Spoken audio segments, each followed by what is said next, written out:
Ingat saudara-saudaraku, penyakit bukanlah datang dari salat Jumat.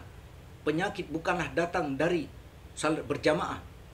Penyakit akhir-akhir ini yaitu corona datang dari negeri Cina komunis yang telah membantai saudara kita umat muslim. Ingat saudaraku, janganlah Anda menjauhi umat dalam rumah ibadah. Berpikir dengan otak yang jernih. Jika Anda sebagai muslim yang hakiki, jika kita lebih rutin salat berjamaah, insya Allah seluruh umat muslim terhindar dari penyakit. Penyakit itu datang dari Allah. Allah mengutuk orang-orang yang zalim. Allah mengutuk orang-orang yang keji. Allah mengutuk orang-orang yang durhaka kepada umatnya. Allah mengutuk orang-orang zalim. Orang-orang yang tidak pri kemanusiaan, Allah telah mengutuk mereka. Jangankan Cina, kita sendiri pun, jika kita menzolimi seseorang, maka tunggulah azab dari Allah Subhanahu wa Ta'ala. Alhamdulillah, fatwa MUI Aceh dengan tegas mengatakan bahwa jangan pernah dikosongkan tempat ibadah. Jangan pernah dikosongkan.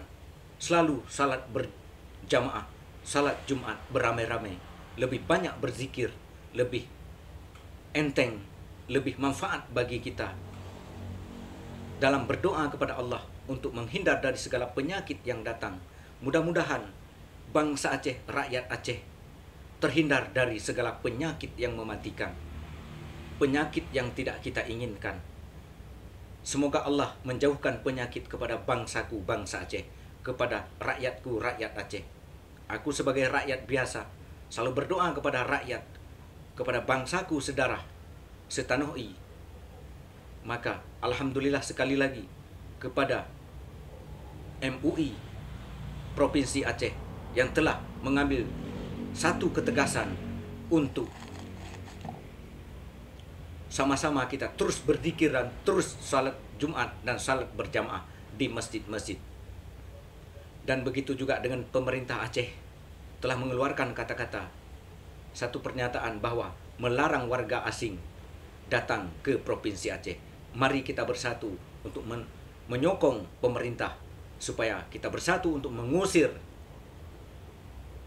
warga-warga asing yang akan membahayakan kita untuk membawa penyakit kepada kita di sini. Untuk apa warga asing? Usir, kita harus kompak selalu.